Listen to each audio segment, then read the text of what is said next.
Viewers, ये सिंध की देही इलाके हैं और इन देही इलाकों की ज़मीन सोना उगलती हैं। बहुत ज़रख़ेज़ यहाँ की ज़मीनें हैं और जिनमें हर किस्म की फसल काश्त की जाती है।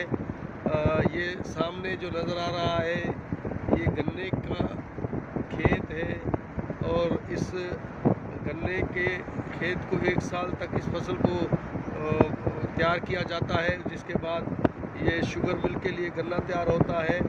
और अगस्त के इस महीने में ये चावल की फसल नज़र आ रही है।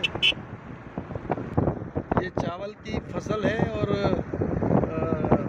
चावल भी यहाँ की एक अच्छी बहुत फसल है। जहाँ पर पानी ज़्यादा मकदार में होता है वहाँ पर चावल की काश्त की जाती है।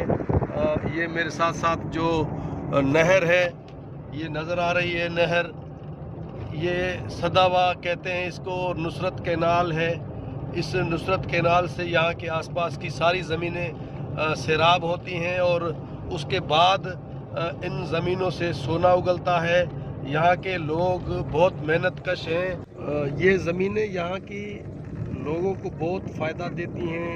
जब ज़मीन पानी से सैराब होती है तो फसल के लिए भी बहुत ज़मीन ये हमवार हैं।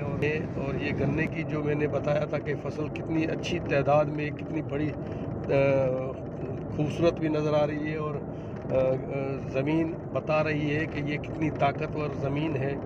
और गन्ने की फसल जो है तैयारी के मराहल में है। देहाती यहाँ पर बड़ी मेहनत से अपनी फसलें तैयार करते हैं। मैं ये दिखा रहा हूँ, आपको नज़र आ रहा है कि ये अपने अपने ज़मीनों में लोगों ने अपने अपने घर बनाए हुए हैं और वहीं पर अपना मेहनत करते हैं। सुबह शाम मेहनत करने के बाद अपनी फसलें तैयार करते हैं और फसलें तैयार करने के बाद ये शहरों में बेचकर अपना गुजारा करते हैं।